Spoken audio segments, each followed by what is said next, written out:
Nobody's stopping them.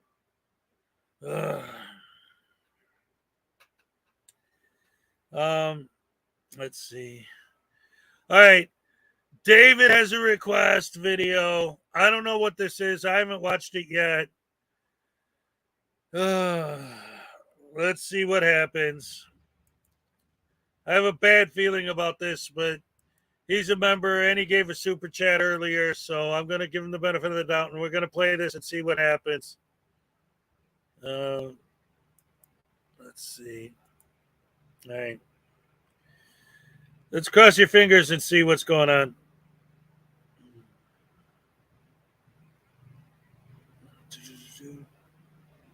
Yeah, the one that he give me a strike on, that jerk face. No.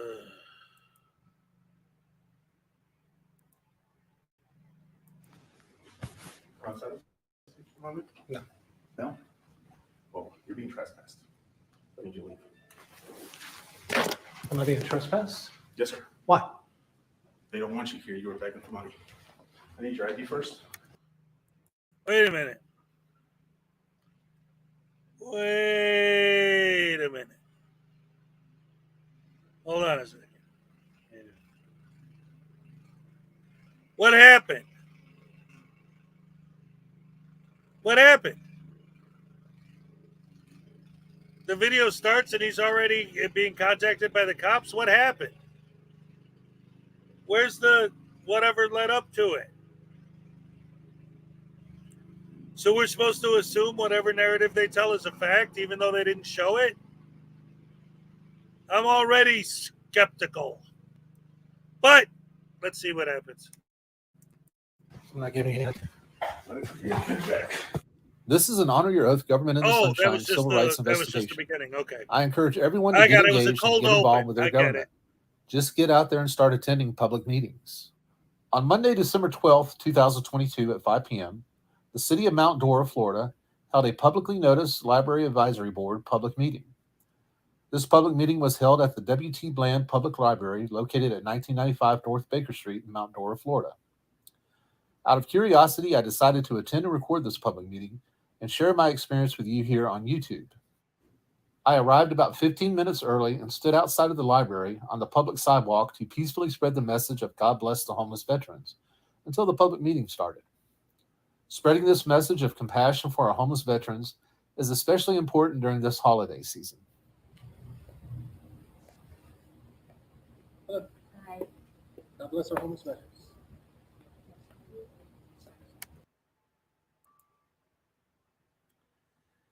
Okay, so just in case if anybody doesn't know this guy,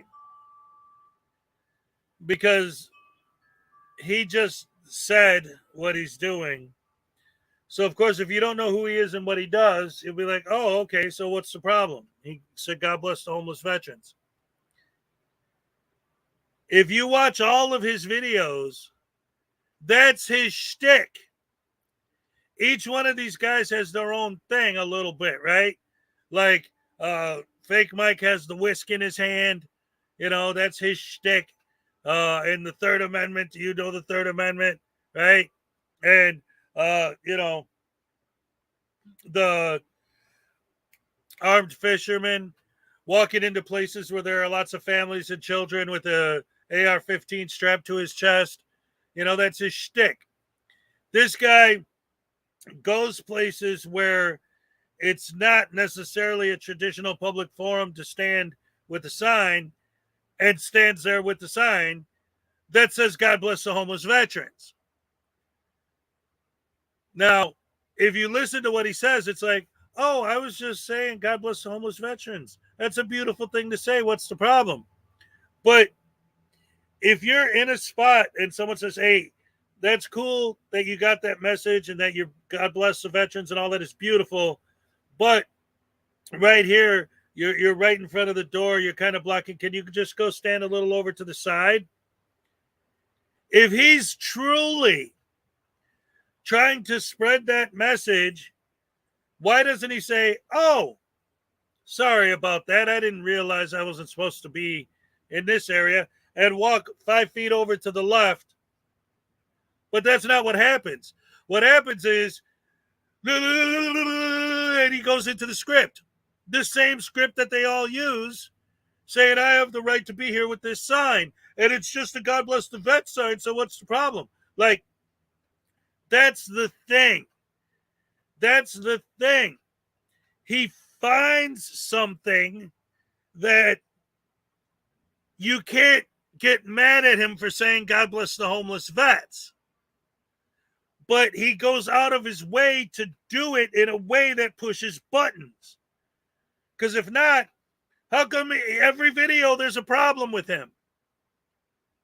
If he was just trying to spread that message, why would every single one of his videos there's a problem? If he's not causing the problem. He's pushing buttons. He's there to push buttons. And the shield is the God bless the homeless vet sign. I'm saying something nice. I'm saying something sweet. I don't see what the problem is. The problem is, all you got to do is move 5 feet to the left. No! I thought you were sweet, nice, wonderful, God bless the homeless vets guy, but you just can't move a few feet to the left. And the reason why I say it's the same thing is because it's like the cameraman. Please don't film me. Why can't you just say, oh, okay, and not film them? If they ask you, hey, can you just go over there a little bit? Why can't you just go over there a little bit? Now, again, I don't know that this guy in this particular situation, in this particular video, is doing anything wrong. We haven't watched the video yet. I don't know what's going to happen. I'm just trying to put in context that it's not like this guy was holding the sign this one time and whatever happens in this video happened. This is what the guy does in all of his videos. He always stands with that sign. Again, it's a great sign with a great message, but he purposely goes out of his way to stand somewhere where he knows that someone's going to have an issue with him standing in that spot. If that wasn't the case, then how come every single time he does it, there's an issue with the spot where he's standing? If he doesn't specifically go out of his way to stand in places where he knows he doesn't belong, then how come every time he stands somewhere, it's somewhere where he doesn't belong? 32nd.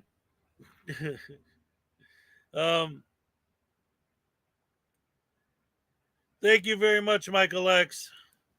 Love you guys.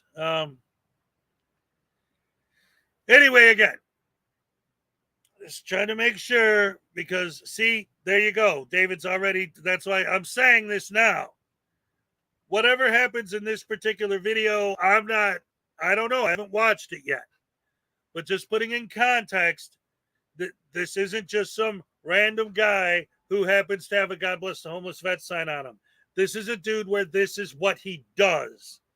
Just like the whole argument, like, oh, I was just walking down the street with my camera. Then you go to their channel and all they do. You know what? Let me put it into a completely different context.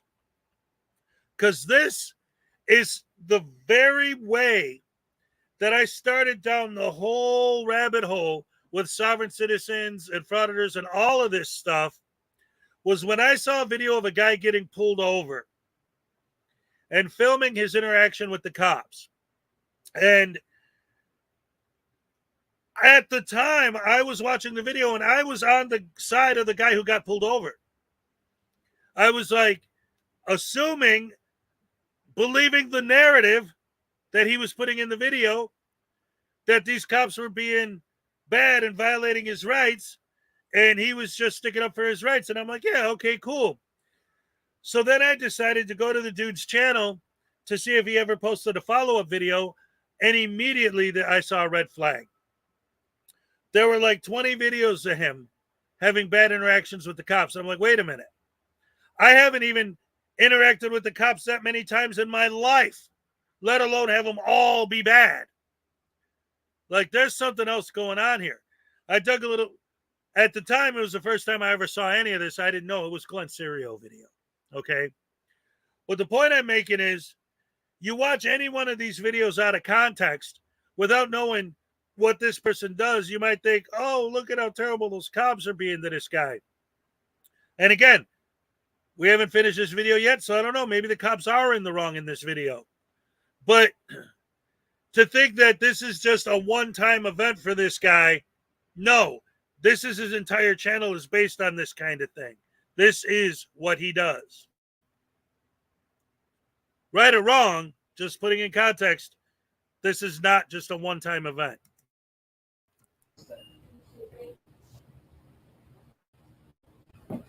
David, how about home sex?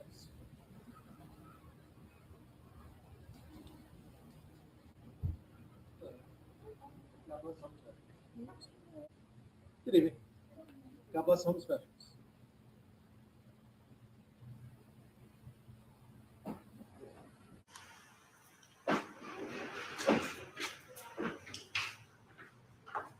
Hey, sir. Hey, how are you? I'm good. I'm the director.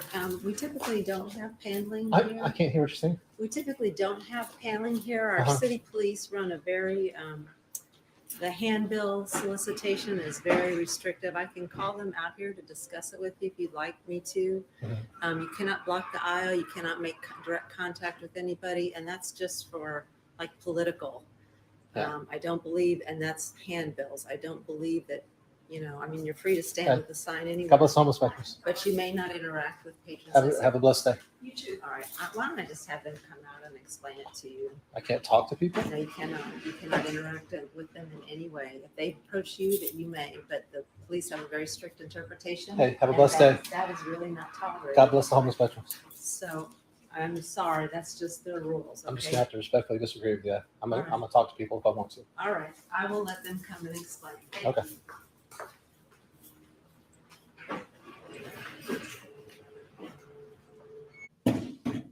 I'd like to welcome everyone to the December meeting of the Library Advisory Board.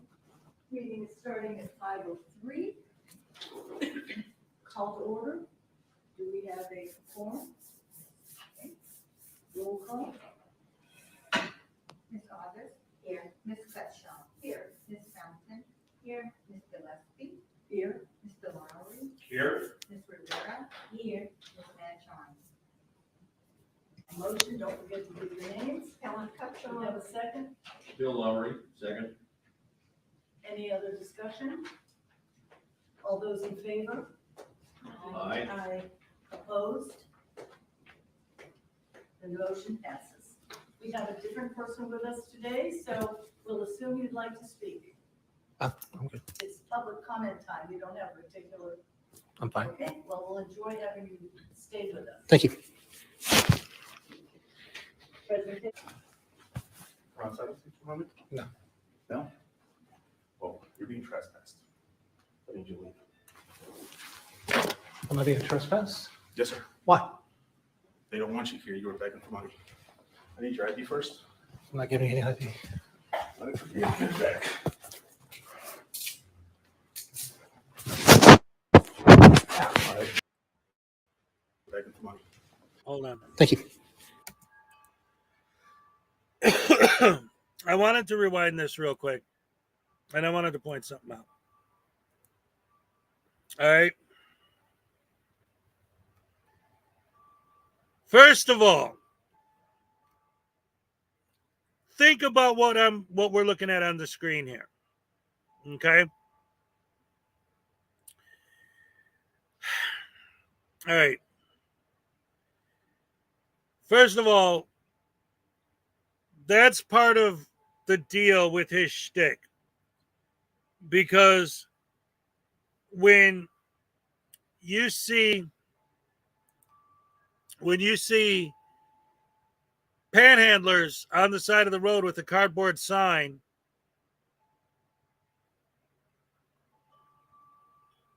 people always assume that he's panhandling because that's how panhandlers do it. Like, he could have got a nicer thing, but he chose to use a cheap piece of cardboard like panhandlers use. Right? That choice wasn't an accident. Because again, in all, not all of his videos, but in most of his videos, they assume he's panhandling. So he knows that him standing there like that looks to people like he's panhandling because it happens to him all the time. Number one.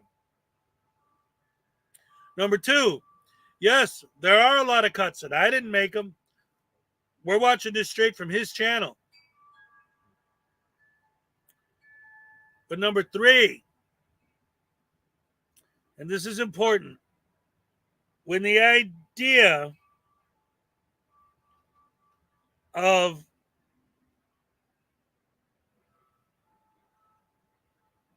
the narrative not matching the content. Let me make this big again. So we don't know what happened in between. There's edits in it, whatever. If literally he edited it just because he was just sitting there for an hour before anyone said anything or whatever. But here's the deal. He drew attention to himself already standing outside. And then when the lady came out, what did she tell him? Did she tell him leave? Did she tell him you can't be here? No. She said, please don't talk to the people. If they approach you, fine, but don't you know. And he said, well, I refuse. So he already drew negative attention to himself, but whatever. Now he's in the meeting. And he's been sitting there the whole time. There's a picture of him sitting there. And then they ask him, okay, you came in here to say your piece, right? No. All right, so then what did you come in here for? Just to listen? Okay, fine. But here's the thing. The thing that there's a lot of things. Because again, I'm not trying to like just automatically assume that this guy's guilty and the cops are right, or the opposite, that he's not guilty and the cops are wrong. Whatever it is. All I'm saying is, what are we looking at in this image? Him sitting in the meeting. Okay.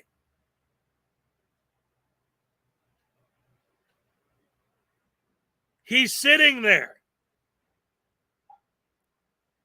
Do you see what I'm seeing? Think about it. He's sitting in this town hall meeting, and we're looking at him sitting there. Do you get what I'm trying to get at? We're looking at him. Who's holding the camera? He's not. We're not seeing his point of view. We're looking at him. So he's not just a person who sat in on the meeting.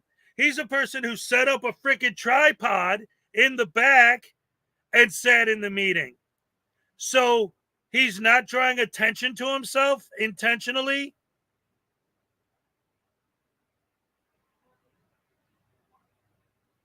Well, whatever. The point is, they know he's filming, and okay, here's my point.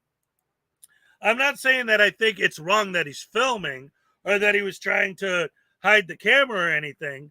It's that it's almost like when you watch a movie that's supposed to be a found footage, movie, but then who's holding the cameras at these different angles and this different stuff, right?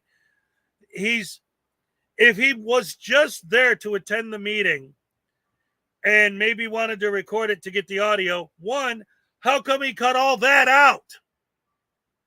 All the fascinating stuff that he came there to hear. He came there to get a negative reaction from the cops. If not, then how come that's the only thing that's in the video? and he cut everything else out. And yet nobody says anything until they give him his chance to speak, and he says, no, I don't want to speak.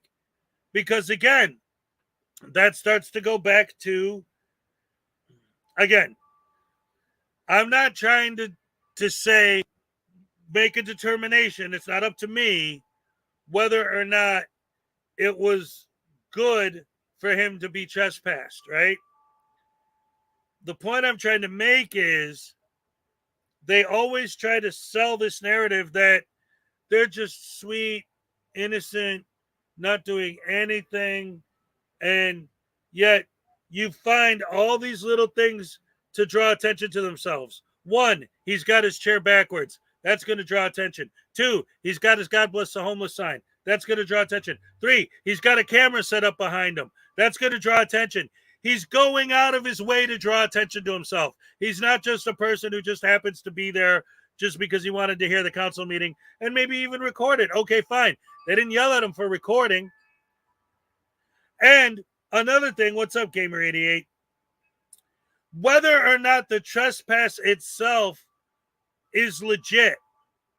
And here, let's say it is. Let's say it's not.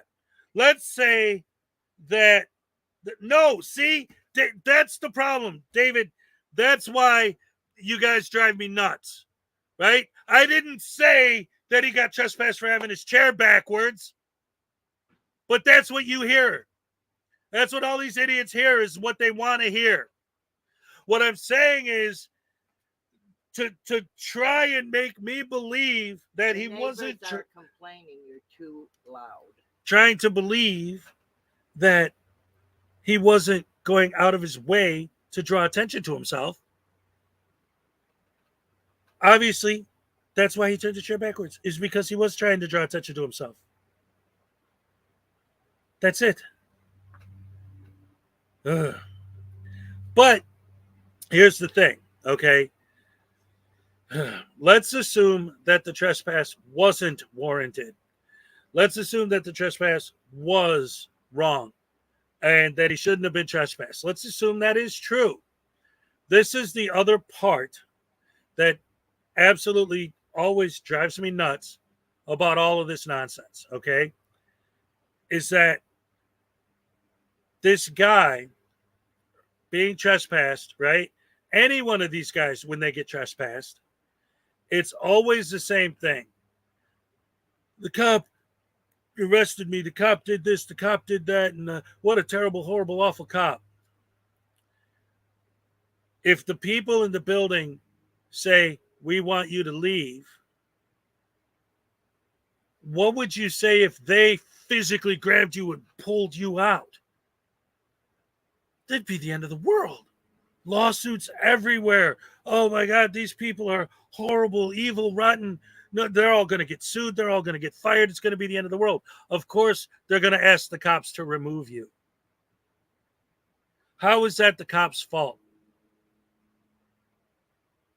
If the people who are in charge of the building ask the police to trespass someone, the police are going to follow the people who were the representatives of the building. So even if the trespass was wrong, it's not the cops' fault. You go to court and you fight the trespass with the people who had you trespassed, not the officer who they called to have you removed. Because, again, you would rather they actually remove you themselves? You want the city council to physically drag you out of the building? That's better?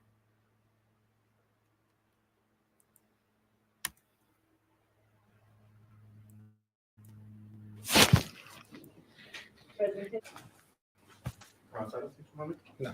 No? Well, you're being trespassed. I need you to leave. Am I being trespassed? Yes, sir. Why?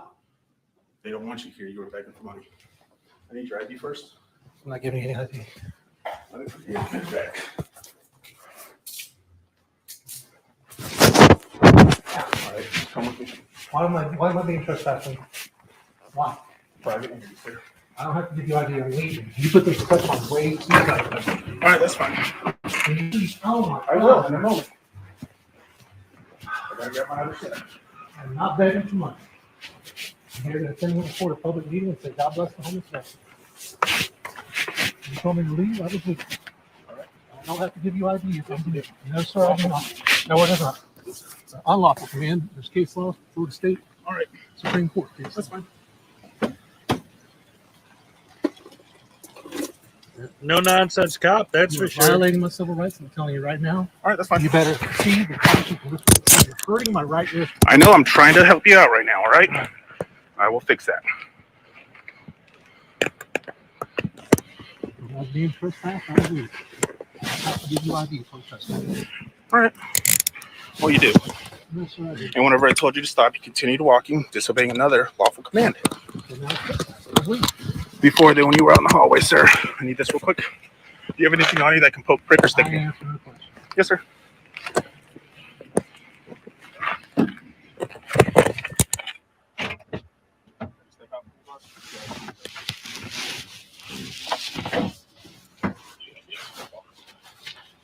Okay, so you got trespassed. I apologize. This is going to hurt. I'm sorry for this, all right? There that is. All right, I don't have to twist your the other way. There you go. Hey, mistakes happen. So you are not under arrest on this, but you are trespassed from this facility. If you want to attend any public forums, you are allowed to go to City Hall still and attend any public forums over there. It's just from the library you are trespassed. All right, you're free to grab all your belongings, sir. All right, you're free to grab all your belongings, sir. Wow. So that's it. That was the big, horrible, terrible. I can't believe I actually spent so much time explaining all this in between, because it's like, yeah, what's up, Floby? Cops came. They were asked to trespass him, so they trespassed him. Then they let him go. So what? Okay. I guess that's your definition of tyranny? Wow. A bad arrest, they let him go. David, they let him go. What are you talking about? Okay. There's a detainment. Like I said earlier, what's the alternative? The people who want you trespassed from the building, the librarians, the city council, whatever, you want them to go hands-on and physically drag you out? That would be a horrible, terrible nightmare. You'd be suing everybody. You'd be getting everybody fired. It'd be a disaster. So when they want you trespassed, what do? They ask a cop to remove you from the building. So the cop removes you because you're being trespassed by the people who run the building. That's why we always say, like, because they always say, well, your house is different because it's private property. But the point is, if you're in my house and I want you to leave, you don't, well, I mean, I guess you could if you're evil, which these guys probably are, but you could argue, I don't want to go or whatever, but it doesn't matter. When somebody asks you to leave, the representative of the property, in other words, okay, let me go back and sort of rephrase that. If you're in my house and another guest asks you to leave, that's not the same thing as me asking you to leave. It's my house. Maybe I'll say, whoa, wait a minute. The dude, like you guys with David, right? I'm like, yeah, he could be in here. He's cool. He's part of the family, whatever, It's not up to someone else, but it's up to the owner of the house, right? The person who lives there. Well, kind of the same thing with public buildings. It's up to the people who work there if they want to trespass somebody. And what I hate is when these guys use these excuses like, well, what? They could just ask you to leave for any reason? What if they want you to leave because you're black or because you're handicapped or whatever? Isn't that a violation of your rights? Well, if they trespass you from a building and you leave, but the reason they trespassed you was a civil rights violation, then you can sue them. And if it really was a civil rights violation, you will win. That's what if. What if they were asking me to leave because they don't like the color of my skin? Then you would sue them and you would win the lawsuit.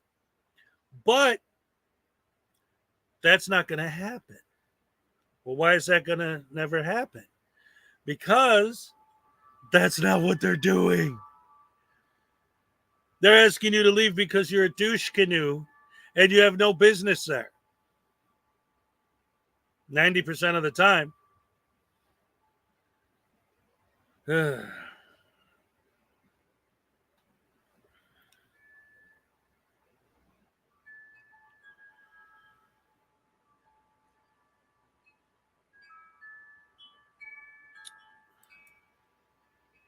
He left when the cop asked. Yeah, but see, this is one of the things that I was about to get into. Right, they asked him to speak, and then he said no. No, I don't want to speak. I just want to sit here. Okay, whatever. But what? Let me tell you what. And again, I'm not arguing whether the trespass itself was warranted. What I'm talking about is the police officer executing the trespass, because of course the cop's going to execute the trespass, because the actual people in the building aren't going to go hands-on and drag the guy out. And the representatives of the building can trespass anyone for any reason. Again, if it's an actual civil rights violation, you still leave when they ask you to leave, but then you sue them, and you're going to win if it's a legitimate civil rights violation. But what I was going to say is, and this is what led to what we just saw, ID refusal. That was where the problem started, was when the cop asked him for ID, and he said, I'm not going to show you ID. Because how are they going to give you the proper paperwork saying that you've been trespassed if you don't ID? Who's been trespassed? Well, the guy. That could be anybody. That could be literally anybody. Who's the person that's not allowed to come back here? Well, you know that person. Which one? Well, we don't know because he refused to ID.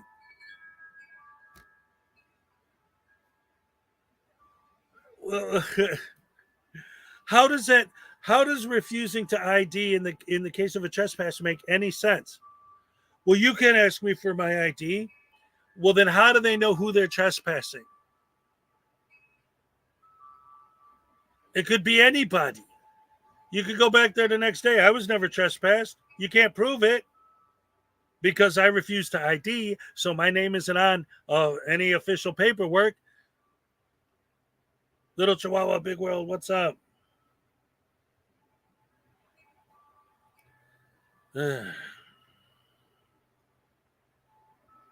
Yes, legitimate business again. Anyway, yeah, so we watched this video of what's his butt with the God bless the homeless signs being trespassed from a library. And I am not going to sit here and say that from what I saw in the video, I'm not going to say that the trespass was fine. Like the people in the building asking him to leave, I'm not going to sit here and say, just based on what was in the video, that they were completely justified in asking him to leave. But the argument is that the cop was wrong. And what I'm saying is the city council isn't going to go hands on and drag the guy out of the building. If they want him out, of course, they're going to have the cops come and remove him.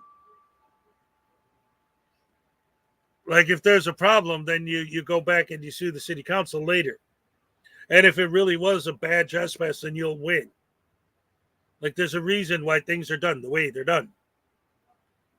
And again, with the whole ID thing, like how are you going to get, how do they know you've been trespassed if you refuse to ID? You could be anybody. Who was trespassed? I don't know, some random person. So you could just go back there. It wasn't me. And also, if they were wrong and you were trying to sue them, where's the paperwork?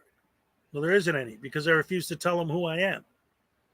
So how do we know that you're even the person that they trespassed? It goes both ways. Anyway, it's about that time. I'm going to wrap it up here. Go get my birthday started. Like I said, I think that tonight I want to do a birthday stream. I don't know when or what exactly it's going to happen, but I'll probably pop up at some point tonight just to have a little bit of fun. Just come on here and have a good time for my birthday. Hanging out with you guys always makes me happy. Love you guys.